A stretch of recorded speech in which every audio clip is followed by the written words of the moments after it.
Hey, it's Andy Kushner with The Wedding Biz, and this is another episode of The Next Level, in which I have a guest co-host, and together we discuss the most recent interview of someone I consider to be an icon of the weddings and event industry, and we pick out a few highlights to talk about so that you can use them to raise your own business to the next level. Before I introduce today's guest co-host, I want to mention last week's interview, which was Mark Ingram of Mark Ingram Atelier, owner of the premier bridal salon, catering worldwide. And I just had Andre Wells of Events by Andre Wells, who was a wonderful guest co-host. And so be sure to check that out from last week. So today's guest co-host is Sean Lowe. Sean's consulting firm, The Business of Being Creative, is focused on providing practical advice to those in the business of being creative. And Sean was on the show, and so we had just a great conversation. It was released early last year on February 19th of 2018. So be sure to check that out. So Sean, welcome to the show again. Thank you, Andy. I'm excited, as always, to be here. Yeah, I love your input. So the guest who we're discussing today is Meryl Snow of Snowstorm Solutions, who is quite known in the event wedding space. She's the co-founder of Philly-based special event and catering industry Feastivities Events, along with its subsidiaries Offshoots Decor and Philadelphia's Picnic Company. Also, Meryl is a wonderful consultant, particularly with sales. She trains people on sales. She's also a great speaker, event producer, designer. She has think tank workshops and all kinds of other things in consulting. If you all listen to the interview, which I highly recommend, you're going to get so much more out of it because Sean and I can only speak about so many things at one time in this show. So Sean, the first topic I'd like to get into, I really loved how she said that if you can't get what you want, you just got to start it yourself. I mean, she wanted total control, she said, over her designs. And so she started a design studio, and then got into event planning because she was saying at that time when she got in, a lot of the people in there were really kind of behind the times. They were a lot older because now, of course, we have tons and tons of fresh new people coming into the industry. And she had all these ideas. And so she just went ahead and went for it herself. I thought that was great how she talked about it. You just got to do it. Oh, I love it. It's just a classic entrepreneur, right? And saying, I can do this myself. Why don't I just get in there? And I love that energy from her. I love the fearlessness that she had. And the thing I really loved hearing her talk is like she thought she was going to be in the restaurant business or never be in the restaurant business. Then, of course, her husband wanted to be in the restaurant business. She didn't want to be. Then they were going to, make a gourmet deli. That didn't work out.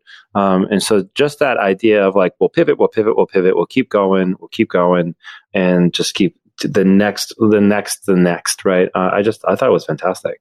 Yeah. And one way that I think about that in terms of pivoting, of course, you've helped me with that a lot in my own businesses and very successfully.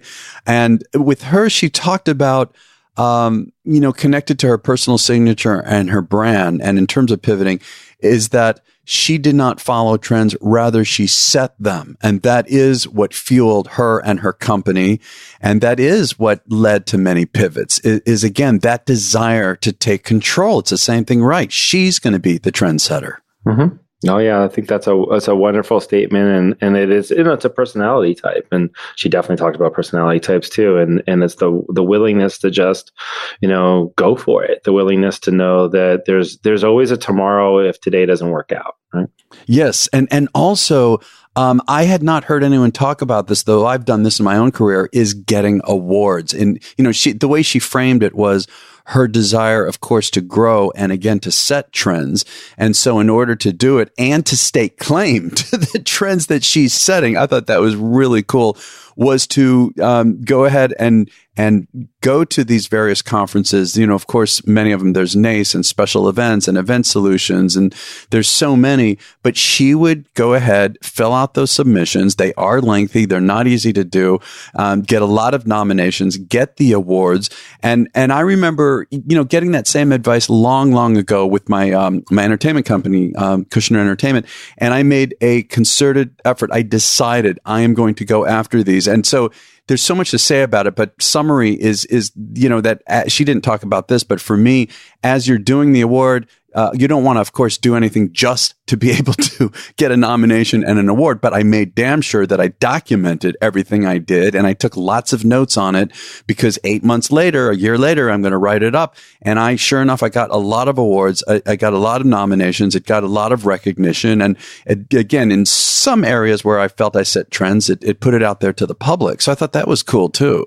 It was cool, and I'd have an additional thought in kind of the difference of the world that she was in when she was doing it and trying to build her business and where we are today, is that, the power of external validation, of getting an award, of someone saying you're the best, when we don't live in the world we live in today with so much out there, was really powerful, right? There's something to say, hey, this, whoever was giving the award, whether it was NACE and it was recognized, and those people in the industry recognized it as being valid, and that doesn't diminish getting that award today. The only thing that I would say about pivoting from what Meryl was talking about and the importance of validation and curation, which definitely exists, is the idea that today more than ever, you can definitely go get yourself an award, but you can also choose yourself, right? And how you go about doing that is actually deeply consistent with what she says, is that she doesn't follow trends, she sets them, right? So being those two things, they actually can come together, right? And I think that the world that you grew up in, they couldn't come together because you couldn't very well choose yourself, right? And justify that, create and build your own community based on the trend that you believe in. But that exists today. So both things are true. Getting external validation is always meaningful. And also now today, using that platform, whether you've got the external validation or not, to choose yourself so that you set trends, I think both things are actually consistent. But I just wanted to make that point too.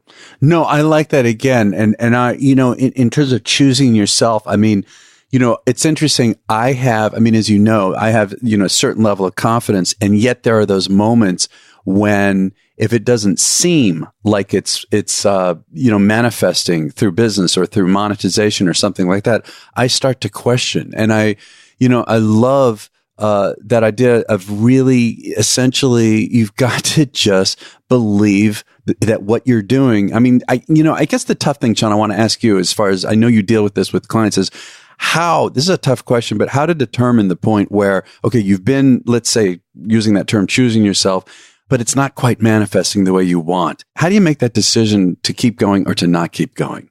Well, I mean, first of all, if you have to pay your bills, you got to pay your bills. And so that isn't the reality of it. But beyond that is the idea is like, what are you manifesting? If you're manifesting, did I get a client or not? Okay. But really, if you're manifesting this idea that more and more people are starting to understand what you do, and more people are starting to get it and validate it, and other people might be even trying to copy it, then that's actually a definition of success for me, because your ability then to monetize as you start to find your people that are really understanding what it is you're trying to do, then the way to get through is to say, hey, wait a second, this is what I wanted all along, right? Which is for people to accept the way I do things and accept the way I'm thinking about the world. And then I can make that step of saying, well, I'm going to go make some dollars from that. I think that if you listen really closely to what Meryl's talking about, that's actually what she's saying. When you talk about her picnic business and everything that she was doing that way, that's exactly what she did. She chose herself. God, I love how you're framing that. Yeah. Connected to that too, she was talking about how you've got to be able to explain to clients why they should hire you, obviously, instead of your competitors. And it's all about being different, and how that is the most important thing. And related to sales, because we talked a lot about selling, and she was saying regarding the selling, most people, and I'm not going to say necessarily in our industry, but in general, but certainly in our industry, most people have not been trained, formally trained in selling. And so she was saying that anyone who even has been trained in sales, I loved this one, needs to start from scratch, because everything has changed. And I think about my own situation. I think people know by now, I used to sell for IBM and Lexmark, and IBM, I got in right when they were finishing the really big, extensive sales programs. And I want to make a point here. People would join IBM and do these 9-month sales programs and then leave IBM and get hired for a lot of money from other places. I went through that 9-month sales program, sales training. But I never thought about it the way she did when she said that even if you have been trained, you've got to start from scratch because everything has changed. And that is absolutely true. It is really a whole new world. Yeah. I mean, when the thing doesn't matter and you can only sell relationship, then the entire game has changed, right? Because it used to be, I could rely on IBM, I could rely on the quality of the product, and I would be in the sense of being able to sell the quality of the thing, right? And the uniqueness of the thing and the difficulty of finding the substitute for the thing. All of that has disappeared, right? So if you're going to rely on doing that today, good luck, right? It has to be about the relationship. And what I love about what she was talking about, and I have been talking about the same thing for years, is like when she talks about the who, what, when, where, why, right? I mean, why would you bother talking about the who, what, when, where, why? That's why you're on the phone to begin with. How about you start talking about the person? How about you start talking about the thing that matters to you? How about you start talking about the relationship that you want to form and the kind of relationship they can expect from you, right? And which is so much more defined in the way you're going to have a conversation, right, than the who, what, when, where, whys of something. And she's talking deeply about that. And I love that about what she did. And then I love how she goes about hiring salespeople. And what I noticed, and when you listen to it, you'll notice that she doesn't ever talk about the skill set. She doesn't ever talk about, well, you have to be super skilled in doing these things. What she talks about, and the thing that she most cares about, and I know she has a big old process, she talks about the personality, and she's got to have the right personality in the job, right? And she's testing for the personality. She's testing for how people are people, right? And I love that. And if you listen, you can hear her final test, which is basically a real-time problem that comes up, and not what you do, but how you do it, right? How do you comport yourself? And what is it that you have? What's your demeanor? And it just speaks more volume to what she cares about, which is the depth of relationship. Yeah, first of all, I agree with all of that. I mean, you got to connect right away, right up front, before you get into the selling, is connect with people. And she said, this is quote, if you're not selling you, then you're not selling. Right. So that says it all. And as far as, when you brought up in terms of her process of choosing good salespeople, it was a real extensive process, but I get it. It's interesting. She had such a great idea. I might even use this for myself. She said that the first thing that she does is have people, when they advertise or promote whatever, that they're looking for people, she first has them leave a message on a voicemail saying why they think they're such a great salesperson. And then her team, her HR team, listens to all these messages and right away can so quickly and easily screen people out just from the way that they're expressing themselves in that message, right? It's not so much the exact words that's important, but overall how they are communicating, because it is personality you're buying. So I loved how, and she said she does it even for the wait staff. It's not even just for salespeople. It's everybody. They have them first leave a message. Why do you think I'm going to be a great wait staff person, waiter or salesperson or whatever? That was great. Oh, crazy good. I like it. I like it a lot because it's about the ethos of the company and what you're going to stand for and how you're going to be. Where she didn't say, but what she's really is saying is that everybody's on the front lines. Everybody's on the front lines and everybody defines your company and everybody is the one who's out there. If, someone's surly and rude or yells and isn't really in keeping with the things you care about, then that's the definition of the company. I am a firm believer that your company is only as strong as the weakest link, right? And so if you have poison out there and that is not, it's not about the technical capability, it's about what is the philosophy, right? And how are problems going to get solved? And what are you going to do? And I think that she's really, really testing for that and teaching that. And that matters more than, the technical capability of getting something done. Right. I just think that is in the world today. So, and she's dead on with it. Yeah. And before I wrap up, I want to say definitely related to what you just said. I can't remember who it was on the show who said something about even whoever picks up the phone at the office, whether it's a receptionist or whoever picks up the phone, it starts there. And I noticed that whether I call customer service or just any kind of company, person, anyway, our industry, whatever, it does make a difference when if someone answers the phone, they sound a little cold, disconnected, kind of rushing a little too much. or they, that affects me right off the bat. I mean, I'm aware, okay, this is just someone who's picking up the phone, but still it makes a difference, how I'm treated right from the start. There's no doubt, right? There's just absolutely, positively no doubt. So that is all we have time for today. I mean, Sean, man, thanks again so much. Love your input. Thank you. Always grateful to be here. Yeah, and I want to give out Sean's contact information, and then I want to certainly give Meryl's again. But Sean's his website is thebusinessofbeingcreative.com. Again, thebusinessofbeingcreative.com. And I recommend everybody sign up for his blog. His blog is incredible. So much stuff to think about and to apply to your own business. And again, listen to the interview of Sean back on February 19th of last year.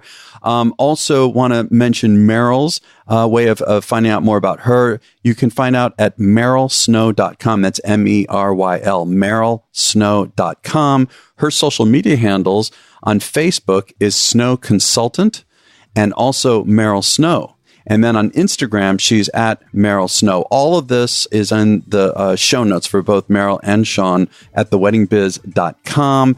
Be sure to follow us at The Wedding Biz. And I just want to mention, I'm going to be speaking at the NACE conference on July 16th in Ohio. I'm going to talk about how to leverage a podcast to help market your business and brand and so much more. So if you can get there, please come up, introduce yourself, say hello.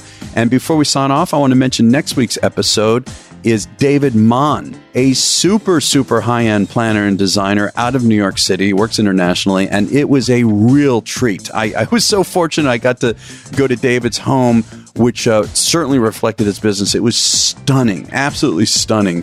And so be sure to check in with us next week on The Wedding Biz.